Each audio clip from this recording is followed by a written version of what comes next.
সকালবেলা আমার স্টুডেন্টরা পড়তে চলে এসেছে, ওপাশে ওদেরকে আমি পড়িয়ে দিয়েছি। তারপরে একটু টিফিন করতে এসেছিলাম।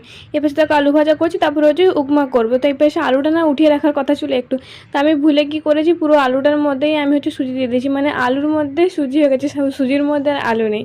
যাই হোক, ওপাশে হচ্ছে বাদামের চাটনির জন্য বাদামটা একটু ভেজে নিয়েছি। তারপরে টিফিন করে আমি এপাশে সেলাই করতে বসে গিয়েছি। যারা কিছু অর্ডার ছিল ওগুলো কমপ্লিট করে নিয়েছি। দেখো এই এতগুলো কুর্তি ছিল, এগুলো ফিটিংস করা ছিল, তো ওগুলো হচ্ছে কমপ্লিট করে নিয়েছি আমি। তারপরে এই সুতোগুলো একটু অর্গানাইজ করতে বসেছিলাম। প্রথমে দেখো এই বাক্সটাতে রেখেছিলাম, তো কী হয়েছে নিচে যেগুলো আছে সুতোগুলো সেগুলো আমি বুঝতে পারছি না কী কালার আছে, তো কাজের সময় না আমি আর ব্যবহার করতে পারছিলাম না। তো দেখো আবার এই বড় বক্সটাতে নিয়েছি আর মাঝখানে পার্টিশন দিয়ে দিয়েছি, নাহলে সব একসঙ্গে আবার ঘেটে যাচ্ছিলো। তো পার্টিশন দেওয়ার পর এগুলোতে হচ্ছে সুতোগুলো রেখেছি, তো এতে বোঝা যাচ্ছে যে কী কালার আছে বোঝা যাচ্ছে। তোমাদেরকে বলছিলাম না কম্পিউটারটা সারিয়ে আনছি, আবার দেখো সিপিইউটা না খারাপ হয়ে গেছে, তো ওটাই দোকানে নিয়ে যাচ্ছি সারাতে। তো সারিয়ে নিয়ে চলে এসেছি, তারপর সেটা পরে দেখলাম যে খুব ভালোভাবেই চলছে।